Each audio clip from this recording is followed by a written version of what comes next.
All of these things that you're doing, every step that you're taking, is making an impact.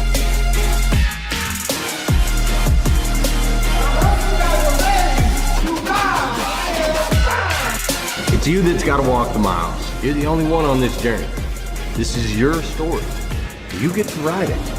As long as you're looking around and worried about what everybody else has got going on, you'll never be able to write the story that you want.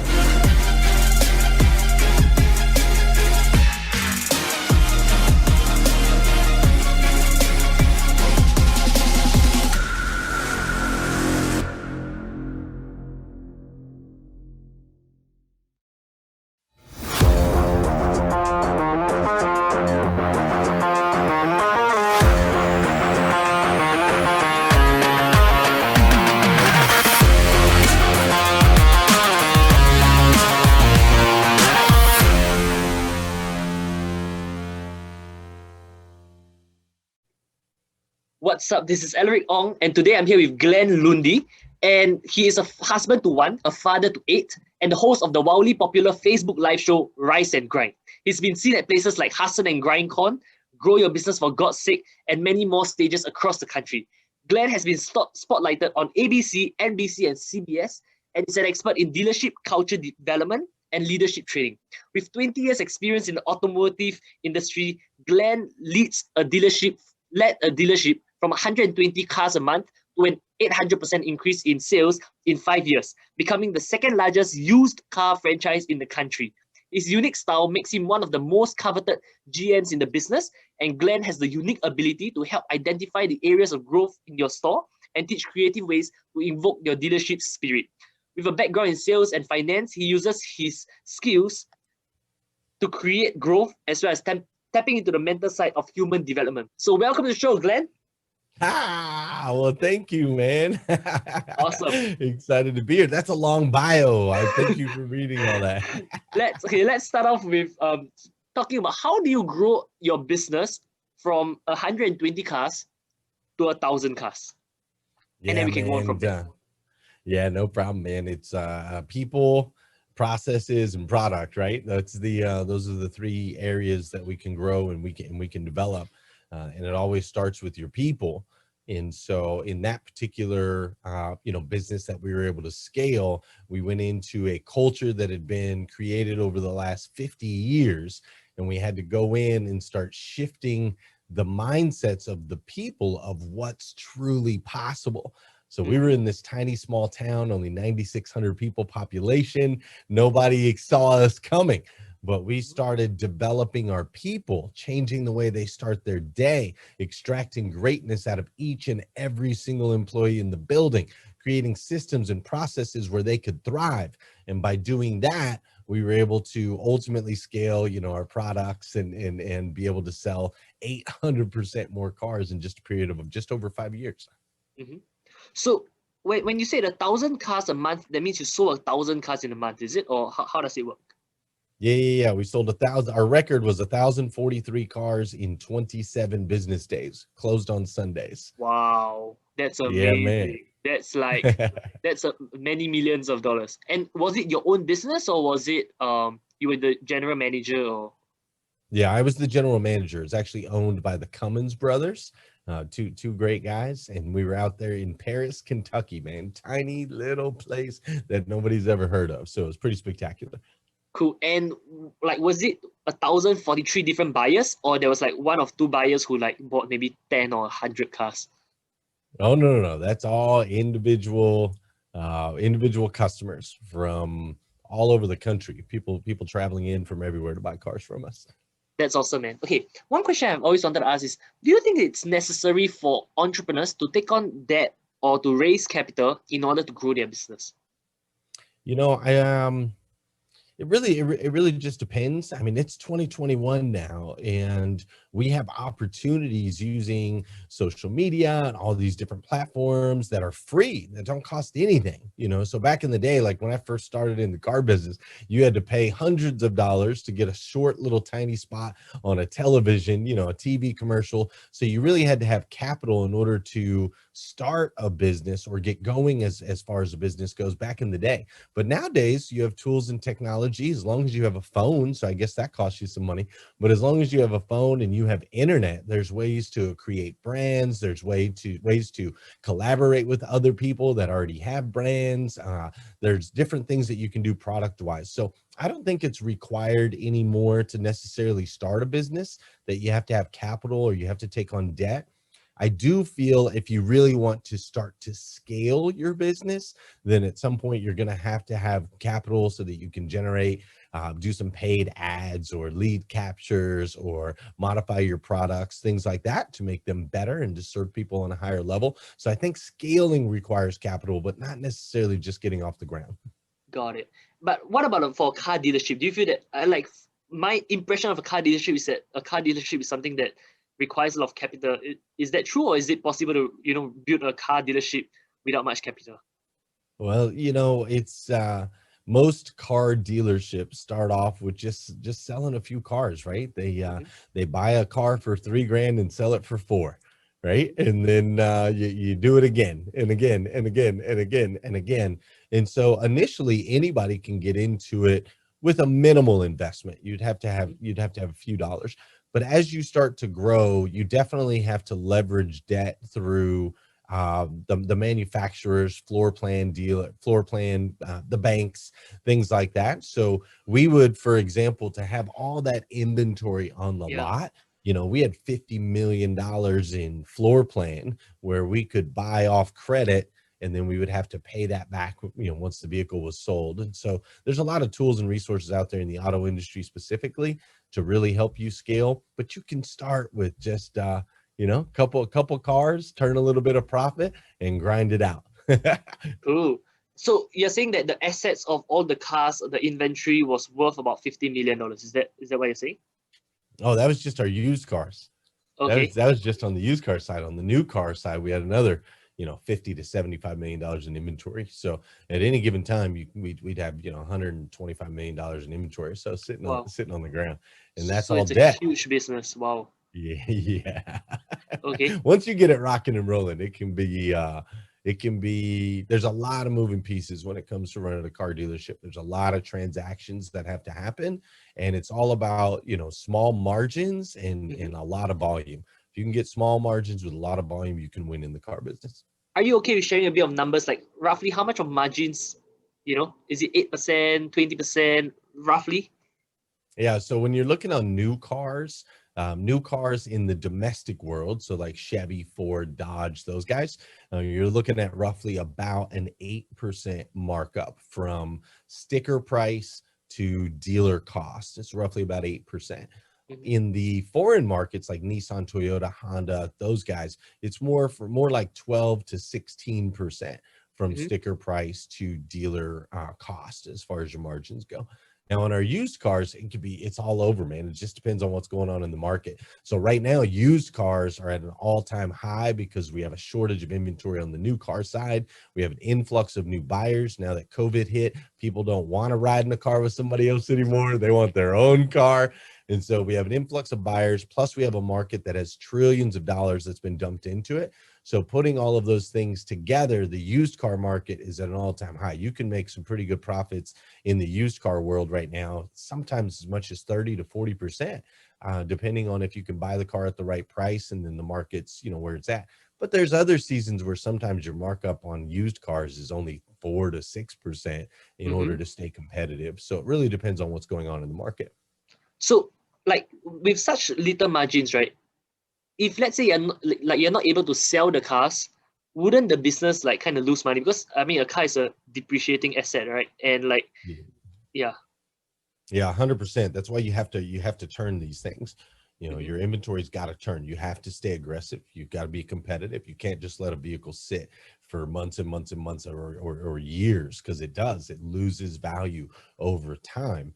And so we try to have a quick turn on our used cars, like a 25 day turn on the used cars. New cars, you can go a little bit longer. They hold their value a little bit more as far as, value doesn't really change until you get an influx of a bunch of used ones in the market. So if it's a new car, you can usually hold on to that for, 60 to 75 days before you start to be concerned. The thing about the car dealership world, though, is a lot of your profits are not just generated from selling cars. A lot of your profits are generated from selling ancillary products that service those cars. For example, extended warranties, gap insurance, liquid diamond paint protection, those types of things. There's profit margins there. There's also profit that can be made in the service department. So everybody that's got a car has got to get an oil change. They got to get their tires rotated. They got to get their brakes replaced every 30,000 miles. So you generate revenue and gross profit through servicing the customer long after they purchase the vehicle, not just getting that first initial gross profit margin. Got it. Because I'm thinking if with an 8% profit margin, and that has to include like the marketing costs, the cost of like manpower of people, like does that include the commissions of the salesperson and all that? I'm just thinking how can a business actually sustain, with an 8% margin? Yeah, so there's the manufacturers help. So if you're a manufacturer dealer, if you have a Chevy in your pocket, Toyota in your pocket, somebody like that, they'll incentivize as well. So if you hit certain volume numbers, then you can get some money back from the manufacturer. For example, Chevy Silverado, you sell enough Chevy Silverados, they'll pay you anywhere from $400 to $1,000 per truck once you hit your targets and your numbers. And the reason the manufacturer does that is they want you to stay aggressive. They want you to move the units. They don't want you just sitting on these pieces. And so you might actually reduce your initial front end profit margin just to make sure that you can hit those numbers so you can get that money back from the manufacturer. So there's a lot of different components in play to make sure that, it used to be big fat margins on the front back in the day, and that's just not the case anymore. The internet, people have invoices, people know the cost of cars, you can do your research, you have to stay competitive with other dealers, which means you have to reduce your prices. So now we've had to figure out unique and better ways to be able to increase margins on the back end of the deal and also be able to better serve our clients. Wow. I mean, this is the first time I've talked to this is the first time I'm diving so deep into the car dealership, and I think it's pretty interesting. Thank you. So let's say like with $120 million in like inventory, how much is that? Like how much is, will you say that they owe like the bank also another $120 million, or is that how it normally works? Or like, so it's like all the cash is all just stuck in inventory, is it? Or? That's right. Yeah, you got to sell it, man. You got to sell your way out. Now, so technically, when you have a floor plan, and most dealerships don't have that much. Okay, we were the second largest used car franchise dealership in the country. So a lot of dealerships will have, $2 million floor plan, $3 million floor plan. We just happen to have a massive amount because we sold a lot of cars. But here's the thing. Yeah, the bank can call up at any given time and say, hey, you know what? We need you to pay in full. You've got 30 days to pay us or you're done. We'll shut you down. So they can do that at any time. And the way that they decide whether or not they want to do that is they work with the manufacturer. So as long as you have integrity, you're selling with integrity, you're keeping your CSI, your customer satisfaction index up, as long as you're remodeling your dealerships when you're told, if you're doing the things that you're supposed to do, then they normally won't ever call you out and say, okay, you got to pay all this in 30 days. But technically they do have the right to do that. So if you're defrauding people, lying to people, cheating people, anything like that, then they can come down and say, nope, we're pulling it. Either, give us our money, or we'll be there to barricade the doors and we'll have an auction right there on your site, and you'll still owe the difference. Wow. So like the entrepreneur who owns all these cars takes on a lot of risk. I mean, like it could be bankruptcy any minute, That's like you right. could be really rich. You could be like, diving in money, but That's right. at any point of time, it could be bankruptcy, because the value of cars is also quite debatable. Like I could say it's 5,000, like I could say it's this amount. You could say it's $5,000 more than that amount, etc. Okay. Now let's talk about franchises. You said you were the second largest franchise in the whole of America, or the whole of. Yep. Second largest used car franchise dealership. So in the whole of America. in all of America, that's correct. Wow, that's huge. Okay. Yeah, And pretty crazy, okay, right? what do you think makes a successful franchise? You know, consistency over time, and always being able to scale and grow. So growth is required for long-term success. A lot of times people have short-term success, flash in the pan, they think they're winning and they stay there. And listen, if you're not growing, if your volume is not increasing or your net profits are not increasing, then you are literally going backwards because the world is moving around you. So it's super important not to just figure out what to do it once, do it twice. It's figure out what to do. And now how do we make sure that we can continue to do this on a larger scale year over year over year over year over year over year over year over year. So we always set our targets pretty high. We wanted to increase anywhere from 20 to 30% year over year over year. And we made the adjustments required in order to make that happen, whether that be technology adjustments, new tools, new people, staff, personnel, strategies, whatever we needed to do to make sure we were consistently maintaining a growth grid and not a flat grid. There's nothing more dangerous than when that grid gets super, super flat. I say flat's even worse than going down. You know, when you're going down, at least you're like, oh no, the ship's sinking. What do we do? But when you're flat, you tend to just like think that everything's okay. And so that's really a big part of it. Working with integrity, really pouring into your community, giving back, right? If you're going to win and be successful in business, make sure you give back to the people that support you, training your people every single day to be the best that they can possibly be. And we are a big fan. I am a big fan of teaching people life skills, not just job skills. So great franchises, great companies, they pour into their people and teach them how to be better humans. How can you be a better spouse? How can you be a better parent? How can you be better financially? How can you take care of your body better? How can you be a better student mentally, right? So by teaching our people what we call corporate family values, by teaching them life skills and not just job skills, we're able to hold and retain employees for a super long time. And the longer we can retain these employees, as long as they're growing, we have an expectation of growth, but the longer we can keep them, the better experience it is for everybody. Things just get easier the longer you spend time together. So I think those are all some components of a successful franchise, but the one key thing is always be looking at growth year over year over year. So what does it cost to buy a franchise, you know, in a car dealership? Roughly? Oh man, right now it's ridiculous, man. And it all comes down to the assets on that particular property. How many cars are they selling a month right now? And how much are we making on the net statement, right? How many dollars is the business actually generating? So evaluating a car dealership is just like evaluating any other business. You know, you look at the revenue streams and you look at the EBITDA for the last 5 years, and then you do some multiplication. Right? This is what it's been doing. This is what it averages. Let's take that forward times 3 years, look at it again times 5, and maybe that's what we offer as far as blue sky. So right now the market's wide open. Carvana's coming in, Tesla's coming in. Everyone's recognizing that the auto world is the place to be to generate some cash. So dealerships are going for big, big, big bucks right now, man. It's crazy what people are paying for dealerships right now. So because of that, what used to be predominantly family owned and operated. So like 78% of all car dealerships in the world were family owned and operated just 5 years ago.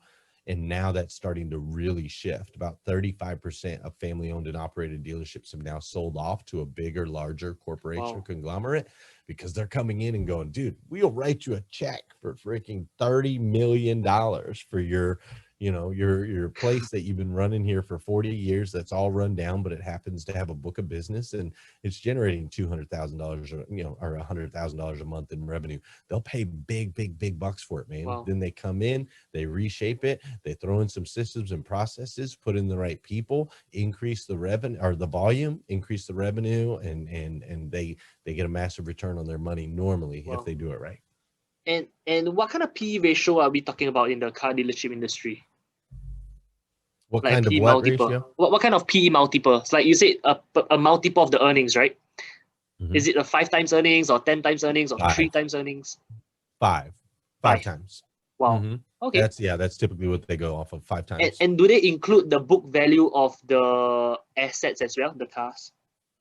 Yeah, so if your assets are all floor plan, so they're technically owned by the bank, not you, then that changes, right? So if you basically have all that debt, you have it all leveraged that we were talking about earlier, then they're not going to throw that in value in your evaluation, because technically Okay. that's not your inventory; it belongs to someone else.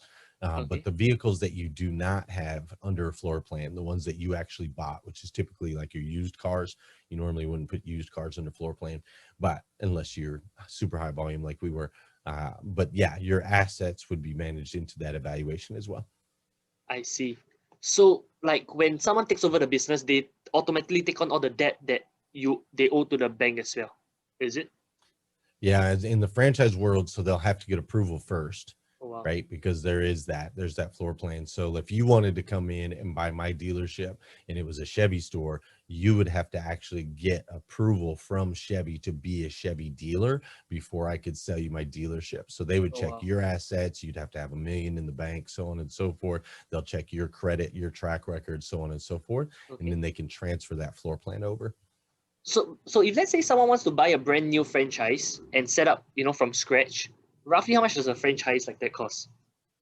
Man, if you were starting just from scratch, you'd probably need $5 million to be able to kick it off.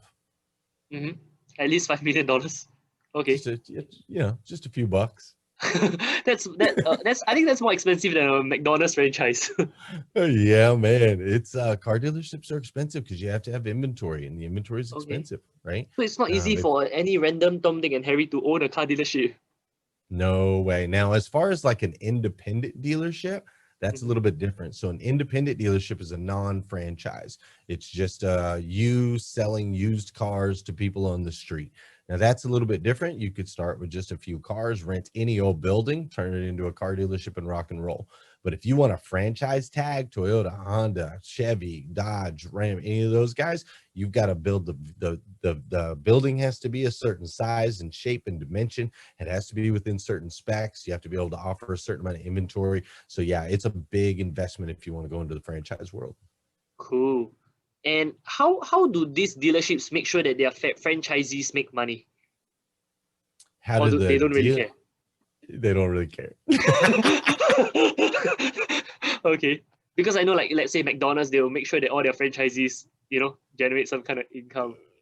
But No, not, the manufacturer. No, I'm just kidding. Supposedly the manufacturers, they're on our team, but the manufacturer, to be honest, they look out for themselves first, man. So they're right now it's crazy.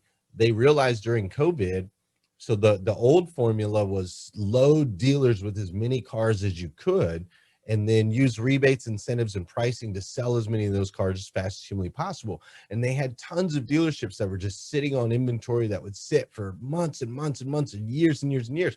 And so now what they realized when we had an inventory shortage, they realized that they were turning cars faster with less overhead and expenses. So now they're starting to recognize, oh, wait a minute, instead of giving the dealers tons of inventory, let's just slowly distribute them some inventory so that it turns faster and we don't have to hire as many people to maintain and run our operations. We can lower our expenses and get a better net profit. So if you look at automobile stocks right now, most of the stocks are up on these companies like Ford and all these guys. Their stocks are up because their expenses are down, and it's really shifted to the thinking. So now the car dealers are like, no, give us cars. We need all the cars. And before, that used to be what the manufacturer wanted. But now the manufacturer's going, wait a minute, this works better for us if you have less cars. And so they're making those shifts and transitions. They don't care if it pisses the dealers off or not. Like, this is the way it's going to go. It's what makes sense for our company. We've got shareholders to take care of. And so shareholders first, company second, dealers last. wow. Okay, that was a paradigm shift. Like, so in the past, there was always way too much supply. And because there's so much supply, demand drops and they couldn't move the cars as fast. So now they shrink supply, and naturally demand kind of rises, like because, naturally. And okay, cool. So That's right. So wow, okay, that's interesting. And what do you think about electric cars? Do you like how do you feel about it? You know, it's really interesting. The consumer report shows that the consumers aren't really interested in them. But from a government level, from a top level down, the push is on. Like states like California are saying everybody's got to be electric, right? And Mm-hmm. so there's this global movement moving towards electric cars. So it's a really unique position for us to be in the car world, because we've got a consumer that doesn't necessarily want the product, but then we have governments that saying we have to have the product, we have to create the infrastructure, and we have to be able to service this particular product. So the dealers have kind of been put in this spot where we're having to respond to what is required of us restriction wise and government regulation wise, but at the same time make it sexy for the consumer that doesn't necessarily want it. So it's an interesting position. Clearly we are moving towards all electric, whether we want it or not, whether it's a political agenda, whether it actually is a global issue, or a global warming, if it helps with that. I don't know the details of all of that. Here's what I know. Everybody in the car world better figure out how to sell electric cars, whether the consumers are want it or not, because that's what's coming down the pipeline. In the next 10 years, the landscape will be completely transformed of how we look at the personal vehicle. There'll probably be like charging stations everywhere all around the globe, right? Yeah, there's actually a couple different things going on. So that's been the biggest holdup on the electric car movement is charging stations, right? And the ability for somebody to get from point A to point B. Right now, there's gas stations everywhere for a reason, because cars ran on gas.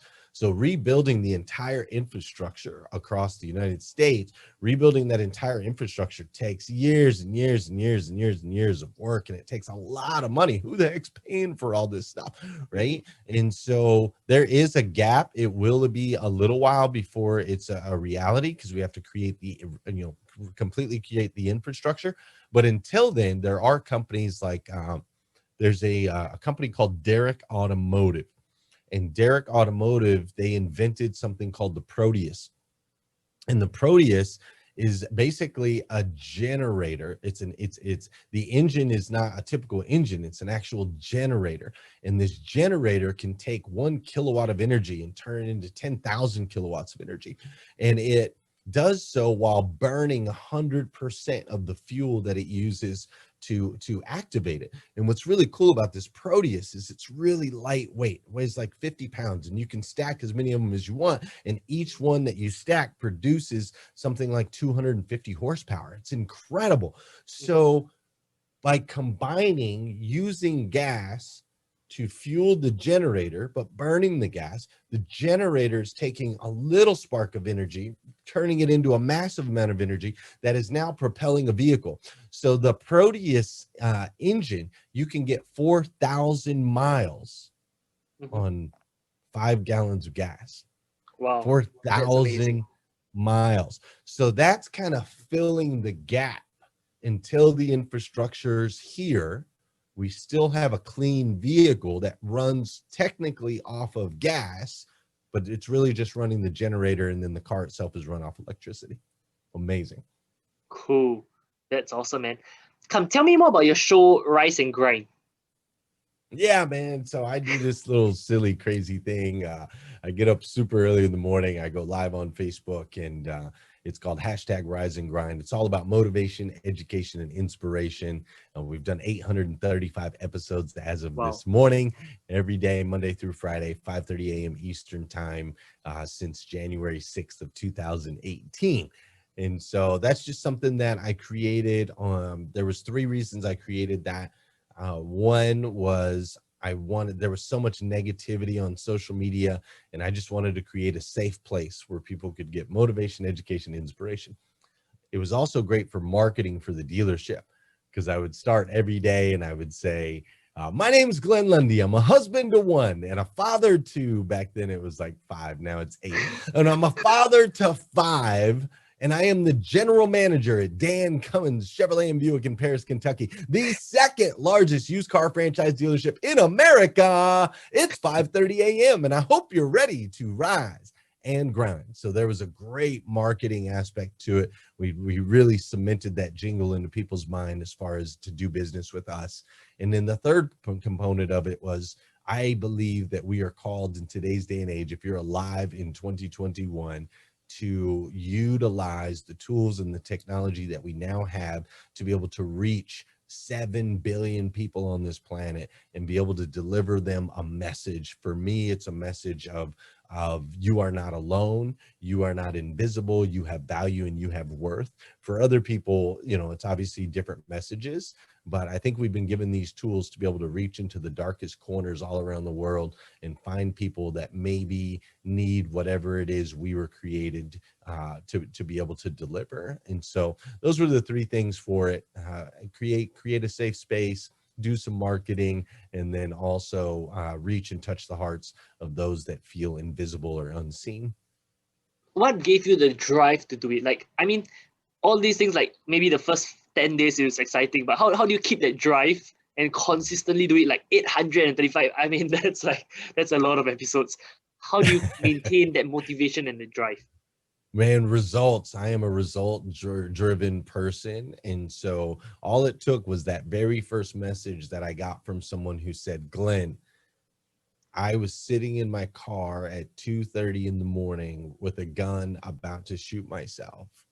I have a wife and I have 2 kids, and I just couldn't take it anymore.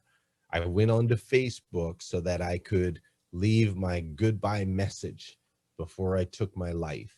And when I went on, I happened to come across your show, and you said my name. And when you said my name on the show, it made something shift in me, and I decided not to take my own life.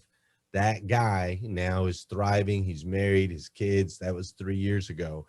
And so that result let me know I was on the same path, because it made an impact in that person's life, and then that impacted his wife and his kids and whoever else he comes in contact with going forward. So that's what drives me, is I get messages like this daily from not you know, that dramatic, but I get messages daily from people saying, you inspired me, you motivated me, I lost weight because of you, I have a better relationship because of your show, those types of things. And so the more of that I get, the more inspired I am to do more of it. It's so amazing how energy can be so contagious, right? And do you feel that that was a coincidence, or that was just a miracle, or that was just God's plan, or what do you feel it was? Yeah, definitely a miracle and definitely God's plan. One of the things that when I created the show, I make sure to say good morning and connect with the people that are on the stream, that are watching live, and even people that watch back on replay. I go back and I make sure to respond to people's comments. I'm very intentional about making sure people feel seen. I spent a season of my life homeless, and I know what invisible looks and feels like. It's awful. I wouldn't wish it on anyone. But when no one's saying your name, no one's recognizing your value or your worth, and you feel so alone on this planet, it's the most hopeless and deepest, darkest, depressing place that you can be. And so to get to that point is just disastrous. So I'm very intentional on my shows. Say people's name, make them feel seen, help them recognize the fact that they do have value and they do have worth. And so on that particular show, I was doing what I do on every show, which is I say good morning to the people that choose to share their space and time with me. And I think that makes a really big impact. And so, like, the motivator also has to get motivation from somewhere, right? Where do you get that motivation from? Man, I'm a student of success. And so I have, you know, like right now you think you're sitting here talking to Glenn Lundy, but you're actually talking to like Glenn Lundy, Jim Rohn, Eric Thomas, Les Brown, John Maxwell, Zig Ziglar, Napoleon Hill, Neil Donald Walsh, like Brene Brown, like all these people are sitting on my shoulders with me. And that's just what I'm feeding my mind all the time. So they motivate me to do more, to grow, to be more, to impact more. So that's a big motivation. And I have 8 kids, and that's expensive, bro. That's expensive, man. Having all these babies. And so that motivates me to get up and get it done, as well as I want to make sure to give them an incredible life as they continue to grow and go out into the world and make an impact themselves. Got it. And tell me more about your clubhouse. I know you have this clubhouse like Breakfast with Champions, something like that, right? Tell me more about it. Yeah. So Breakfast with Champions is just an extension of Rise and Grind. So, you know, Rise and Grind was a 30-minute show on Facebook. That was about as long form as I could go on Facebook, you know, to get any type of results. Breakfast with Champions is more long form. People hang out for a long period of time. They spend a lot of hours on there. And so we took Rise and Grind that happens at 5:30 a.m. to 6 a.m. And we not only go on Facebook now, but we also stream it into Clubhouse. And then we hang out in Clubhouse after Rise and Grind, and we have more discussions about what we talked about on the show. We get to know each other better. We have more intimate connections, and we also get to highlight other amazing people. So I have a team of 25 people now that all contribute to make Breakfast with Champions what it is. So Breakfast with Champions goes from 5 a.m. to 11 a.m. Monday through Saturday, 6 hours a day, Monday through Saturday, with a team of people that help make that happen. But now we've created that space where it's nothing but motivation, education, inspiration, no drama, no negativity, and we get an opportunity for people to feel seen. So it's the same thing. We're doing the exact same thing that we've done on Facebook for 3 years. We're just doing it times 12 instead of the shorter form of 30 minutes on Times Facebook. 12, that's like 6 hours, right? 6 hours every day. And do you go live every single day, or are there days that you take a day off? No. It's well, Rise and Grind is Monday through Friday. Yeah. Breakfast Okay, but with like, do Champions you is do it Monday through every single Saturday. time, or have you missed a single episode before? Yeah, so there's been over the 835 episodes, there's probably been 30 episodes that I had a guest host it because I was on a plane or you know, something like that. So yeah, there's probably been, I had a co-host for a while, a woman by the name of Heather Parody. And so she would fill in on the times that I was traveling and so on and so forth. And I've had some of my other friends do a couple episodes, but I would say that I have been there for 800 of the 835. Wow. Okay. So what's your vision for the future? Man, I just want to continue to reach out as far as we can. And I don't, you know, it's interesting. People say, Glenn, what's next? And I don't really know the what's next. I just know the mission. And the mission is, I believe if we can change the way people start their day, it'll make a massive impact in their life. And so there's 4 key words that we're building our business around, and it's rise, evolve, impact together. If we can help teach people and help show people how to rise with intention and purpose so that they can evolve into the best versions of themselves they can possibly be, ultimately so they can go out and make an impact in other people's lives, and we can do it together, then I'm all about it. So does that mean we end up doing TVs or movies or traveling the globe, speaking on stages? Like, I don't care what the vehicle is that gets us there. I just know that we are blessed to have the ability to reach 7 billion people. And it's my responsibility to get to as many of them as humanly possible. Cool. Yeah. One thing I realized is that all the successful people I've interviewed, they all are focusing out, and they're all focusing on, you know, adding as much value to as many people as possible. And I think that's amazing. So if anyone wants to follow you, what are your social media handles? Well, the best thing to do is just go to glennlundy.com. If you go to glennlundy.com, it'll link you to all of our social media. Pretty much I'm Glenn Lundy everywhere on Instagram, Twitter, Facebook, you know, all those places. But we do have links set up at glennlundy.com to make it easy for you. Awesome. Thank you so much for being on the show. I learned a lot. You know, for me, I'm not normally a person interested in cars, but the way you explained about it and everything made me excited about, whoa, this is, you know, an interesting industry. Man. And yeah, I mean, your energy is just infectious. And yeah, so that's amazing. Keep on inspiring people, keep on motivating people, and keep on educating people as well. Thank you so much for being on the show. Yeah, thank you, man. You ask great questions, and you really run a smooth ship. This has been high impact. It's been fast. Like, I've really enjoyed this. This has been great. So thank you so much. Awesome. Thank you.